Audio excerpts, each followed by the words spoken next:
Hi children, welcome to Math Rhythm.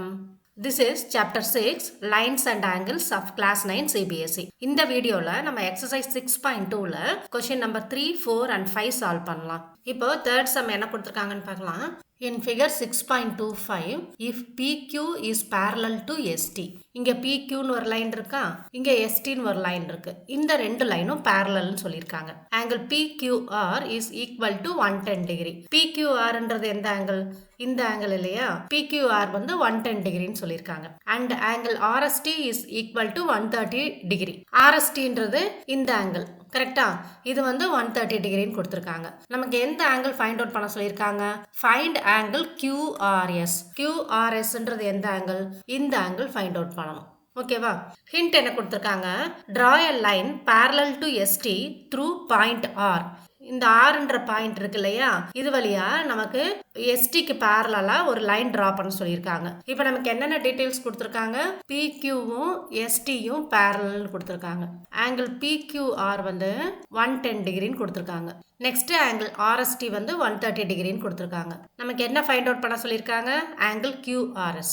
இப்போ draw a line parallel to ST ன்னு கொடுத்துருக்காங்களா, PQ and ST are parallel கொடுத்துட்டாங்களா, அப்போ நம்ம STக்கு பேரலாக ஒரு லைன் ட்ரா பண்ணோம்னா that line is also parallel to PQ. ஏன்னா PQவும் STயும் parallel. இப்போ ட்ரா பண்ணலாமா? இப்போ இதுதான் நமக்கு கொடுத்துருக்க டயக்ராம் இல்லையா. இப்போ நம்ம STக்கு பேரலாக ஒரு லைன் ட்ரா பண்ணலாம். So through point R and parallel to ST நம்ம ஒரு லைன் ட்ரா பண்ணியிருக்கோம். ஸோ எஸ்டிக்கு பேரலல்னா அந்த லைன் வந்து பிக்யூக்கும் பேரலல் தான். Because PQ is parallel to ST. இந்த லைனை நம்ம XYன்னு எடுத்துக்கலாம். ஓகே, இப்போ நமக்கு எந்த ஆங்கிள் ஃபைண்ட் அவுட் பண்ண சொல்லியிருக்காங்க? QRS ஃபைண்ட் அவுட் பண்ண சொல்லியிருக்காங்க. அதாவது இந்த ஆங்கிள் ஃபைண்ட் அவுட் பண்ண சொல்லியிருக்காங்க. ஸோ இந்த ஆங்கிள் நம்ம எப்படி ஃபைண்ட் அவுட் பண்ணலாம்? இப்போ இந்த XYன்ற லைன்ல இங்க பாயிண்ட் R இருக்கு இல்லையா, நமக்கு ஸ்ட்ரெயிட் ஆங்கிள் எவ்வளவு வரும்? 180 டிகிரி வருமா? இப்போ நம்ம Rன்ற பாயிண்ட்ல இருந்து RQ அண்ட் RS ரெண்டையும் டிரா பண்ணிக்கலாம். இப்போ இந்த பாயிண்ட் வந்து Q, இங்க வந்து S. ஸோ நமக்கு ஃபைண்ட் அவுட் பண்ண சொல்லியிருக்கிறது இந்த ஆங்கிள் தான் ஃபைண்ட் அவுட் பண்ண சொல்லியிருக்காங்க. அப்போ நமக்கு இந்த ஆங்கிளும் தெரியணும் இல்லையா. ஏன்னா ஸ்ட்ரைட் ஆங்கிள் XRY இருக்கு இல்லையா, 180 டிகிரி, அந்த ஆங்கிளை தான் நம்ம இப்போ மூணா ஸ்பிளிட் பண்ணியிருக்கோம். ஸோ இந்த மூணு ஆங்கிளையும் ஆட் பண்ணால் நமக்கு டோட்டல் எவ்வளோ வரணும்? 180 டிகிரி. ஓகே, அப்போ இந்த ரெண்டு ஆங்கிளும் தெரிஞ்சிருச்சுன்னா அந்த 180 டிகிரியிலிருந்து மைனஸ் பண்ணிட்டா we will get angle QRS, இந்த ஆங்கிள். ஓகே, அப்போ நம்ம என்ன பண்ணலாம்? ஃபர்ஸ்ட் இந்த ஆங்கிளும் ஃபைண்ட் அவுட் பண்ணிக்கலாம். ஓகேவா? ஸோ இந்த ஆங்கிளை நம்ம என்னன்னு எடுத்துக்கலாம்? 1ன்னு எடுத்துக்கலாம். இந்த ஆங்கிளை வந்து நம்ம 2ன்னு எடுத்துக்கலாம். இப்போ ஃபர்ஸ்ட் நம்ம ஆங்கிள் 1 ஃபைண்ட் அவுட் பண்ணிடலாமா? ஆங்கிள் 1 எப்படி ஃபைண்ட் அவுட் பண்ணலாம்? இப்போ எஸ்டியும் இந்த XYன்ற லைனும் பேரலா. ஸோ இப்போ நான் இந்த XYன்ற லைன் எடுத்திருக்கேன், எஸ்டி மட்டும் எடுத்திருக்கேன். ஓகேவா? நம்ம ஆங்கிள் 1 ஃபைண்ட் அவுட் பண்ண போகிறதுனால உங்களுக்கு புரியணுன்றதுக்காக நான் அந்த PQ லைன் இப்போ கன்சிடர் பண்ணல, ஒன்லி ST அண்ட் XY மட்டும் எடுத்திருக்கேன். இந்த ஆங்கிள் நமக்கு எவ்வளோ கொடுத்துருக்காங்க? 130 டிகிரி கொடுத்துருக்காங்க. இந்த ஆங்கிள் நம்ம 1ன்னு எடுத்திருக்கோம். ஓகேவா? ஸோ இப்போ STயும் XYன்ற லைனும் பேரல், கரெக்டா? அப்போ 130 டிகிரியும் ஆங்கிள் 1ம் interior angles on the same side of the transversal இல்லையா. Interior angles on the same side of the transversal வந்து நமக்கு சப்ளிமெண்டரியா இருக்கும் இல்லையா. If a transversal cuts two parallel lines, then each pair of interior angles on the same side of the transversal is supplementary. நம்ம already படிச்சிருக்கோம். இப்போ நமக்கு வந்து STயும் XYயும் parallel, அதில் RSன்ற இந்த டிரான்ஸ்வர்சல் கட் பண்ணும்போது ஒரே சைடில் ஃபார்ம் ஆகிற இன்டீரியர் ஆங்கிள்ஸ் வந்து 130 டிகிரியும் ஆங்கிள் 1ம். அப்போ அது வந்து சப்ளிமெண்டரியா இருக்கும். சப்ளிமெண்டரினா என்ன? நம்ம ஆங்கிள் 1ஐயும் 130 டிகிரி ஆட் பண்ணும்போது டோட்டல் 180 டிகிரி வரணும். ஓகேவா? Angle RST and angle SRY are interior angles on the same side of the transversal. Angle RSTன்றது இந்த 130 டிகிரி, ஆங்கிள் SRY நம்ம ஆங்கிள் 1ன்னு எடுத்திருக்கோம் இல்லையா. அப்போ angle RST plus angle SRY is equal to 180 degree எழுதலாமா? அப்ப angle RSTங்கிறது நமக்கு எவ்வளவு கொடுத்திருக்காங்க? 130 டிகிரி கொடுத்திருக்காங்களா? so 130 degree plus angle SRY நம்ம angle 1ன்னு வச்சிருக்கோம் is equal to 180 டிகிரி. அப்ப angle 1 நமக்கு என்ன ஆன்சர் வரும்? angle 1 is equal to 180 degree minus 130 degree which is equal to 50 degree. புரியுதா? இப்போ angle 1 ஃபைண்ட் அவுட் பண்ணியாச்சா? நெக்ஸ்ட் நம்ம angle 2 ஃபைண்ட் அவுட் பண்ணணும். இப்போ ஆங்கிள் 1 வந்து நம்ம 50 டிகிரின்னு ஃபைண்ட் அவுட் பண்ணிட்டோம். நெக்ஸ்ட் அதே மாதிரி ஆங்கிள் 2 ஃபைண்ட் அவுட் பண்ணலாம். ஆங்கிள் 2 எப்படி ஃபைண்ட் அவுட் பண்ணலாம்? PQ and XY are parallel இல்லையா. ஏன்னா PQவும் STயும் parallelனு கொடுத்துட்டாங்க. அப்போ ஒரு லைன் STக்கு parallelா இருந்தா அது PQக்கும் parallelா தான் இருக்கும். ஓகேவா? இந்த ஆங்கிள் வந்து நமக்கு 110 டிகிரின்னு கொடுத்துருக்காங்க. PQவும் XYயும் parallel. So 110 degreeயும் angle 2வும் interior angles on the same side of the transversal. Correct?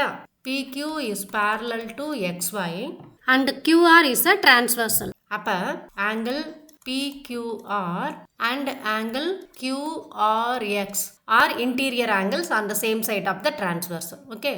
அப்போ angle PQRையும் angle QRXையும் add பண்ண நமக்கு எவ்வளவு வரணும்? 180 degree வரணும். கரெக்டா? ஏன்னா interior angles on the same side of the transversal is supplementary. அப்போ angle PQR plus angle QRX is equal to 180 degree. Angle PQR எவ்வளவு கொடுத்திருக்காங்க? 110 degreeயா? Angle QRX நம்ம என்னன்னு எடுத்திருக்கோம்? Angle 2 எடுத்திருக்கோம். This is equal to 180 degree. So, angle 2 is equal to 180 degree minus 110 degree which is equal to 70 degree. ஓகேவா? இதுல இருந்து நம்ம என்ன பண்ணணும்? Angle QRS find out பண்ணணும். angle QRS நம்ம angle 3 எடுத்துக்கலாம். ஸோ இப்போ angle QRS நம்ம அதை angle 3 எடுத்துருக்கோம். அதை எப்படி ஃபைண்ட் அவுட் பண்ணுறதுன்னு பார்க்கலாம். இப்போ XYன்றது ஸ்ட்ரைட் லைன் இல்லையா? இங்கே பாயிண்ட் R இருக்கு. ஸோ இந்த ஆங்கிள் எவ்வளோ வரும்னு சொன்னேன்? 180 டிகிரி வரும்னு சொன்னேன். This is QR and this is SR.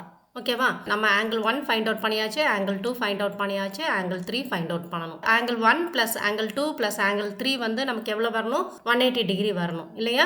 ஏன்னா XY is a straight line and straight angle XRY is 180 degree. Okay. So, angle SRY plus angle QRS plus angle QRX இது மூணு சேர்ந்து நமக்கு எவ்வளோ வரணும்? 180 டிகிரி வரணும். கரெக்டா? angle SRYன்றது நம்ம angle 1 எடுத்திருக்கோமா? angle 1 plus angle QRSன்றது angle 3. கரெக்டா? So, angle 3 plus angle QRXன்றது angle 2. This is equal to 180 degree. அப்போ angle 1 நமக்கு எவ்வளோ கிடைச்சிருக்கு? 50 degree plus angle 3 which is angle QRS plus angle 2 வந்து நமக்கு 70 degree கிடைச்சிருக்கா? This is equal to 180 degree. Okay. இப்போ இதுல இருந்து நம்ம angle 3 find out பண்ணணும். That is angle QRS. இப்போ 50 டிகிரி 70 டிகிரி ஆட் பண்ணால் நமக்கு எவ்வளோ வரும்? 120 டிகிரி இல்லையா? So 120 degree plus angle 3 is equal to 180 degree. அப்போ angle 3 is equal to 180 degree minus 120 degree which is equal to 60 degree. Angle 3ன்றது angle QRS இல்லையா? Angle QRS is equal to 60 degree. This is the answer. Clear இருக்கா? இந்த sum எப்படி பண்ணணும்ட்டு? Next one போலாமா? இப்போ fourth sum என்ன கொடுத்திருக்காங்கன்னு பார்க்கலாம். In figure 6.26 if AB is parallel to CD. ABயும் CDயும் parallel கொடுத்துட்டாங்க. Angle APQ is equal to 50 degree. APQன்றது எந்த angle? இந்த ஆங்கிள் இல்லையா? இந்த ஆங்கிள் 50 டிகிரின்னு கொடுத்துருக்காங்க. And angle PRD is equal to 127 degree. PRDங்கிறது இந்த angle 127 degree. Find x and y. So எப்படி பண்ணுறதுன்னு பார்க்கலாம். இப்போ நமக்கு இந்த ஆங்கிள் வந்து 127 டிகிரின்னு கொடுத்துருக்காங்களா? இந்த ஆங்கிள் என்ன கொடுத்துருக்காங்க? 50 டிகிரி கொடுத்துருக்காங்க. இந்த ஆங்கிள் வந்து ஒய்ன்னு கொடுத்துருக்காங்க. இப்போ இந்த 127 டிகிரியும் 50 டிகிரி பிளஸ் ஒய் வந்து ஆல்டர்னேட் இன்டீரியர் ஆங்கிள்ஸா? இப்போ நம்ம இந்த PQன்ற லைனை எடுத்துடலாம். இப்போ உங்களுக்கு புரியுதா? இந்த ஏபியும் சிடியும் பேரலல், பிஆர்ன்றது டிரான்ஸ்வர்சல். அப்போ இந்த 127 டிகிரியும் இந்த 50 டிகிரி பிளஸ் ஒய்யும் ஆல்டர்னேட் இன்டீரியர் ஆங்கிள்ஸா? அப்ப நம்ம என்ன படிச்சிருக்கோம்? if a transversal cuts two parallel lines then alternate interior angles are equal னு படிச்சிருக்கோமா?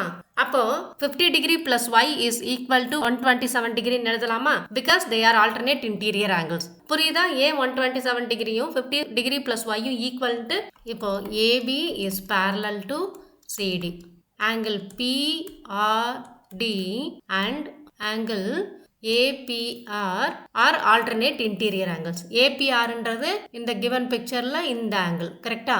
ஸோ டூ பேரலல் லைன்ஸை ஒரு டிரான்ஸ்வர்சல் கட் பண்ணும்போது அதில் ஃபார்ம் ஆகிற each pair of alternate interior angles ஈக்குவலாக இருக்குமா? அப்போது angle PRD is equal to angle APRன்னு எழுதலாமா? ஆங்கிள் PRD எவ்வளோ கொடுத்துருக்காங்க? 127 டிகிரி இல்லையா? இஸ் ஈக்குவல் டு ஆங்கிள் APRன்றது 50 டிகிரி பிளஸ் ஒய். ஓகேவா? இதுல இருந்து நம்ம ஒய்யோட வேல்யூ ஃபைண்ட் அவுட் பண்ணிடலாம் இல்லையா? 50 degree plus Y is equal to 127 degree. What is the value of Y? Y is equal to 127 degree minus 50 degree. So what is the value? 77 degree. So ஒய்யோட value நமக்கு என்ன கிடைச்சிருக்கு? 77 degree. புரியுதா எப்படி find out பண்ணுறோன்ட்டு? இப்போ நம்ம ஒய்யோட value find out பண்ணிட்டோம் இல்லையா, 77 டிகிரின்ட்டு. நெக்ஸ்ட்டு நம்ம எக்ஸோட வேல்யூ ஃபைண்ட் அவுட் பண்ணலாம். ஸோ எக்ஸோட வேல்யூ எப்படி ஃபைண்ட் அவுட் பண்ணலாம்? இப்போ ஏபிசிடின்ற 2 பேரலல் லைன் எடுத்திருக்கோம். இந்த பிக்யூன்ற லைன் மட்டும் இப்போ எடுத்துக்கலாம். ஓகேவா? பிக்யூ இந்த ஆங்கிள் தான் நமக்கு எக்ஸ்ன்னு கொடுத்துருக்காங்க இல்லையா, இந்த ஆங்கிள் வந்து நமக்கு 50 டிகிரின்னு கொடுத்துருக்காங்க. ஓகே, இப்போ நம்ம பிஆர் ட்ரா பண்ணாதான் நமக்கு இந்த ஆங்கிள் ஒய்ன்னு வரும், இந்த ஆங்கிள் வந்து 127 டிகிரின்னு வரும் இல்லையா. இப்போ நம்ம பிஆரை கன்சிடர் பண்ண வேணாம், ஒன்லி பிக்யூ மட்டும் எடுத்துக்கலாம். ஓகே, இப்போ ஏபியும் சிடியும் பேரலல், பிக்யூன்றது டிரான்ஸ்வர்சல், அப்போ எக்ஸும் இந்த 50 டிகிரியும் ஆல்டர்னேட் இன்டீரியர் ஆங்கிள்ஸ் இல்லையா. ஸோ 2 பேரலல் லைன்ஸை ஒரு டிரான்ஸ்வர்சல் கட் பண்ணும்போது each pair of alternate interior angles ஈக்குவலாக இருக்கும் இல்லையா. So angle ABQ and angle PQR are alternate interior angles. கரெக்டா? அப்போ நம்ம என்ன எழுதலாம்? Angle ABQ is equal to angle பிக்யூஆர்னு எழுதலாமா? அப்போ ஆங்கிள் ஏபிக்யூ எவ்வளோ கொடுத்துருக்காங்க? நமக்கு 50 டிகிரி கொடுத்துருக்காங்க. This is equal to angle PQR தான் நமக்கு எக்ஸ்ன்னு கொடுத்துருக்காங்க இல்லையா. So X is equal to 50 degree. இப்போ நம்ம எக்ஸும் ஃபைண்ட் அவுட் பண்ணியாச்சு, ஒய்யும் ஃபைண்ட் அவுட் பண்ணியாச்சு. எக்ஸோட வேல்யூ நமக்கு எவ்வளோ கிடைச்சிருக்கு? 50 degree. And then Y is equal to 77 degree. புரியுதா இந்த சம் எப்படி பண்ணணும்ட்டு? நெக்ஸ்ட் சம் என்னன்னு பார்க்கலாமா? In figure 6.27 PQ and RS are two mirrors placed parallel to each other. PQன்றது ஒரு மிரர், RSன்றது ஒரு மிரர், ரெண்டையும் parallel place பண்ணிருக்காங்க. An incident ray AB இந்த ray strikes the mirror PQ at B. PQன்ற மிரரை Bன்ற பாயிண்ட்ல ஸ்ட்ரைக் பண்ணுது. The reflected ray moves along the path BC. BCன்றது reflected ray. ஓகேவா? இந்த Bன்ற பாயிண்ட்ல பட்டு ரிஃப்ளெக்ட் ஆகி பிசின்ற பாத்தில் ட்ராவல் பண்ணுது and strikes the mirror RS at C. So பிசின்ற பாத்தில் ட்ராவல் பண்ணி இந்த ஆர்எஸ்ன்ற மிரரை சின்ற பாயிண்ட்ல ஸ்ட்ரைக் பண்ணுது and again reflects back along CD. அதாவது பிசின்ற ரே ஆர்எஸ்ன்ற மிரரை சின்ற பாயிண்ட்ல ஸ்ட்ரைக் பண்ணிட்டு சிடின்ற ரேவா ரிஃப்ளெக்ட் ஆகுது. Prove that AB is parallel to சிடின்னு கொடுத்துருக்காங்க. அதாவது இந்த இன்சிடென்ட் ரே ஏபி, இங்க ரிஃப்ளெக்ட் ஆகிற ரே வந்து சிடி, இது ரெண்டும் நம்ம பேரலல் ப்ரூவ் பண்ண சொல்லியிருக்காங்க. எப்படி பண்றதுன்னு பார்க்கலாம். ஸோ இதுக்கு முன்னாடி நம்ம என்ன தெரிஞ்சுக்கலாம்னா, லா ஆஃப் ரிஃப்ளெக்ஷன் என்னன்னு தெரிஞ்சுக்கலாம். லா ஆஃப் ரிஃப்ளெக்ஷன்றது என்னன்னா, இப்போ ஒரு பிளேன்ல ஒரு ரே ஸ்ட்ரைக் ஆச்சுன்னா இது வந்து இன்சிடென்ட் ரே. ஓகேவா? இந்த பாயிண்ட்ல ஸ்ட்ரைக் ஆகுதுன்னா இது திரும்பி இந்த பாத்துல ரிஃப்ளெக்ட் ஆகுது. இது வந்து இன்சிடென்ட் ரே, இது வந்து ரிஃப்ளெக்டட் ரே. இந்த லைனை நம்ம ஏபின்னு எடுத்துக்கிட்டோம்னா பாயிண்ட் சில இருந்து லைன் ஏபிக்கு பெர்பெண்டிகுலரா ஒரு லைன் டிரா பண்றோம். ஸோ இந்த பெர்பெண்டிகுலர் லைனை நம்ம என்னன்னு சொல்லுவோம்னா நார்மல்னு சொல்லுவோம். ஓகே, இப்போ இந்த ஆங்கிள் இருக்கு இல்லையா, இந்த ஆங்கிள் என்னன்னு சொல்லுவாங்க? ஆங்கிள் ஆஃப் இன்சிடென்ட்ஸ்னு சொல்லுவாங்க. இந்த ஆங்கிள் இருக்கு இல்லையா, இந்த ஆங்கிள் ஆங்கிள் ஆஃப் ரிஃப்ளெக்ஷன் சொல்லுவாங்க. ஆங்கிள் ஆஃப் இன்சிடென்ட்ஸ்ன்றது இன்சிடென்ட் ரேக்கும் நார்மலுக்கும் இடையில உள்ள ஆங்கிள். ஆங்கிள் ஆஃப் ரிஃப்ளெக்ஷன்ன்றது ரிஃப்ளெக்டட் ரேக்கும் நார்மலுக்கும் இடையில உள்ள ஆங்கிள். இப்போ இன்சிடென்ட் ரே, இந்த நார்மல், இந்த ரிஃப்ளெக்டட் ரே மூணுமே ஒரே பிளேன்ல இருந்ததுன்னா angle of incidents is equal to angle of ரிஃப்ளெக்ஷனா இருக்கும். ஓகேவா? Angle of incidents is equal to angle of reflection. இது வந்து லா ஆஃப் ரிஃப்ளெக்ஷன். இப்போ இதை பேஸ் பண்ணி தான் நம்ம இந்த சம்மை போட போகிறோம். ஓகே, இப்போ இதுதான் நமக்கு கொடுத்துருக்க டயக்ராம் இல்லையா. இதில் ஏபின்றது இன்சிடென்ட் ரேன்னு கொடுத்துருக்காங்களா. ஸோ இந்த ரே வந்து பாயிண்ட் பியில் இருந்து ரிஃப்ளெக்ட் ஆகி இந்த பிசி வழியாக ட்ராவல் பண்ணி சின்ற பாயிண்ட்ல ஸ்ட்ரைக் ஆகுது, மறுபடி சில இருந்து ரிஃப்ளெக்ட் ஆகி சிடின்ற பாத்தில் ட்ராவல் பண்ணுது. ஓகேவா? இப்போ நமக்கு பிக்யூ ஆர்எஸ் பேரலல்னு கொடுத்துட்டாங்களா. PQ is parallel to RS. இப்போ நம்ம பாயிண்ட் பில இருந்து பிக்யூக்கு பெர்பெண்டிகுலராக ஒரு லைன் ட்ரா பண்ணலாம். ஓகே, இப்போ இந்த ஆங்கிளை வந்து நம்ம ஆங்கிள் 1ன்னு எடுத்துக்கலாம், இந்த ஆங்கிளை வந்து ஆங்கிள் 2ன்னு எடுத்துக்கலாம். ஸோ நம்ம லா ஆஃப் ரிஃப்ளெக்ஷன்ல என்ன பார்த்தோம்? Incident ray, reflected ray and normal மூணு ஒரே பிளேன்ல இருந்ததுன்னா angle of incidence is equal to angle of reflection பார்த்தோமா. ஆங்கிள் ஆஃப் இன்சிடென்ஸுங்கிறது எதுன்னா இந்த இன்சிடென்ட் ரேக்கும் நார்மலுக்கும் இடையில உள்ள ஆங்கிள். நார்மல்ன்றது இந்த பெர்பெண்டிகுலர் லைன். ஓகேவா? ஸோ இன்சிடென்ட் ரேக்கும் நார்மலுக்கும் இடையில உள்ள ஆங்கிள் தான் ஆங்கிள் ஆஃப் இன்சிடென்ஸ். அதை வந்து நம்ம ஆங்கிள் 1ன்னு எடுத்திருக்கோம். ஆங்கிள் ஆஃப் ரிஃப்ளெக்ஷன் எந்த ஆங்கிள்னா இந்த பெர்பெண்டிகுலர் லைனுக்கும் ரிஃப்ளெக்டட் ரேக்கும் இடையில உள்ள ஆங்கிள், அது வந்து ஆங்கிள் 2 இல்லையா. அப்போ நம்ம என்ன எழுதலாம்? Angle 1 is equal to angle 2ன்னு எழுதலாமா. ஆங்கிள் 1ங்கிறது ஆங்கிள் ஆஃப் இன்சிடென்ஸ், ஆங்கிள் 2ன்றது ஆங்கிள் ஆஃப் ரிஃப்ளெக்ஷன். இது வந்து லா ஆஃப் ரிஃப்ளெக்ஷன். கரெக்டா?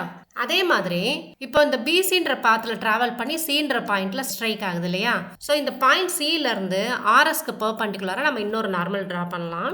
இந்த ஆங்கிள் வந்து நம்ம 3ன்னு எடுத்துக்கலாம். இந்த ஆங்கிள் வந்து நம்ம 4ன்னு எடுத்துக்கலாம். இந்த பாயிண்ட் சில இன்சிடென்ட் ஆகிற ரே வந்து பிசி இல்லையா?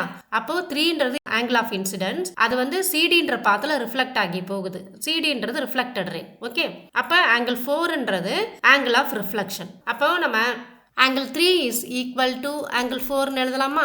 ஆங்கிள் 3 வந்து ஆங்கிள் ஆஃப் இன்சிடென்ஸ். இந்த பாயிண்ட் சில பிசின்றது இன்சிடென்ட் ரே, சிடின்றது ரிஃப்ளெக்டட் ரே.